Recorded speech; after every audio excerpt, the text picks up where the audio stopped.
Hello साथीहरु, अहिले चाहिँ म सेक्युरिटीको ट्रेनिङमा आइरहेको छु। ट्रेनिङ सेन्टरमा चाहिँ नेपालीहरु प्राय टोटली यहाँ आउँछ। कम्पनीहरुले ल्याउँदो रहेछ यहाँ चाहिँ यही आउने हो।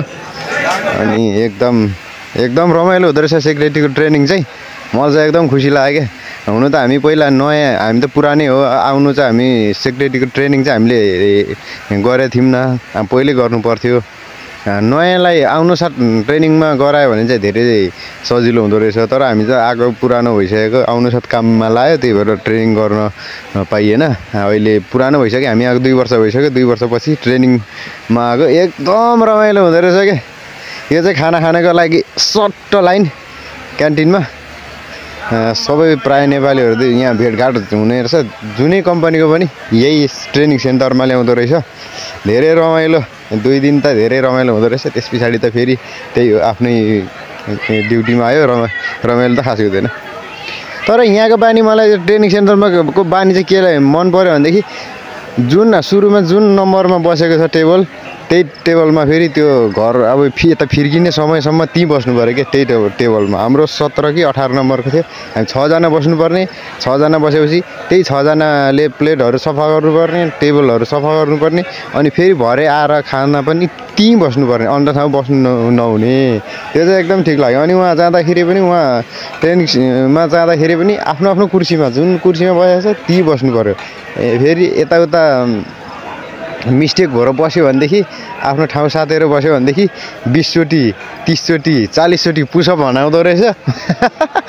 एकदम रमाइलो के। म त एकदम रमाइलो लाग्यो।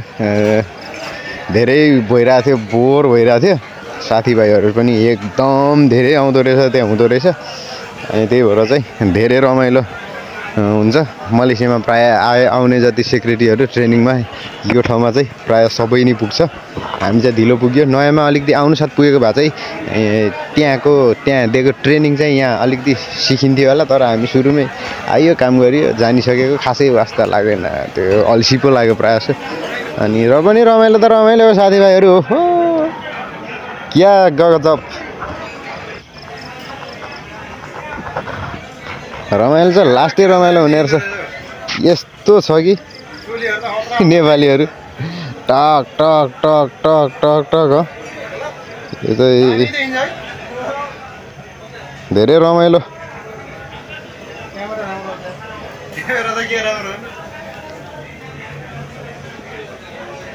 किचन पनि, क्यान्टिन पनि दामी रहेछ क्या। बस्ने ठाउँहरू पनि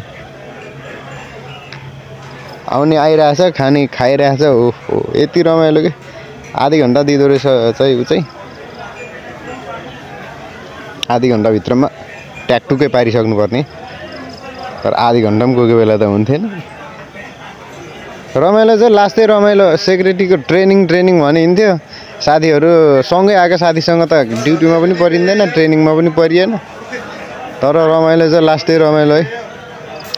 यतिको रमाइलो त सायद खानेको कुराहरू पनि एकदम दामी छ। यो सब निकालेर आफूले त्यो ढाकीभित्र हुन्छ। खानेकुरा चाहिँ त्यो झिकेर ग्लासहरू, सबै जुसहरू त्यही खाने। अनि कफीहरू खाने, आफूले धुने सबै। धेरै रमाइलो, दामी रमाइलो के, दामी रमाइलो साथीभाइहरू है। हाम्रो कम्पनीको चाहिँ फेरि हामी 3 जना मात्र थियौँ। अरू कम्पनीको चाहिँ अब थियो त नै, तर धेरैवटा कम्पनीको हाम्रो कम्पनीको चाहिँ 1-4 चाहिँ हामी 3 जना मात्रै थियौँ। त्यही म, अनि अगाडिको त्यो भाइ, अनि उता पछाडिको चाहिँ एउटा दाइ। 3 जना मात्र हामी थियौँ 1-4 चाहिँ। यो हाम्रो कम्पनीको चाहिँ रमाइलो भयो। जे होस्, ड्युटीमा खाँदिँदा गरेर गएको। तर नाइट ड्युटी भएको कारणले चाहिँ मलाई चाहिँ अलिक गाह्रो पऱ्यो कि। नाइट ड्युटी गरेर गएको।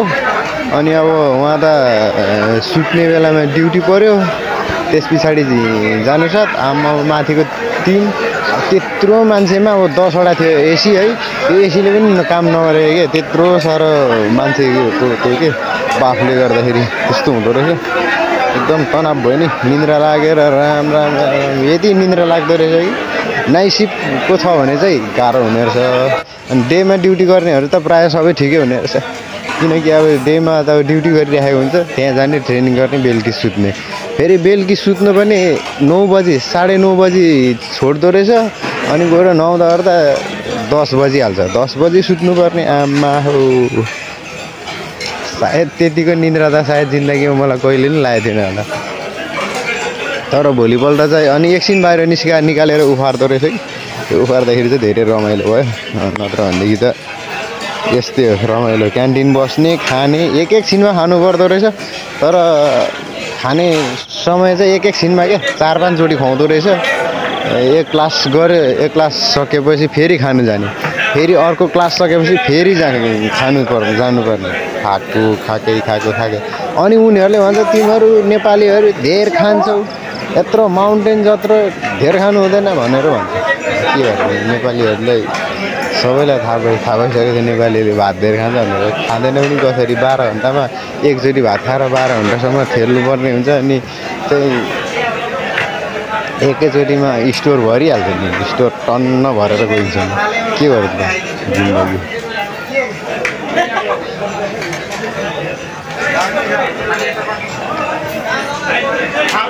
धेरै मिठो छ टेस्टी 2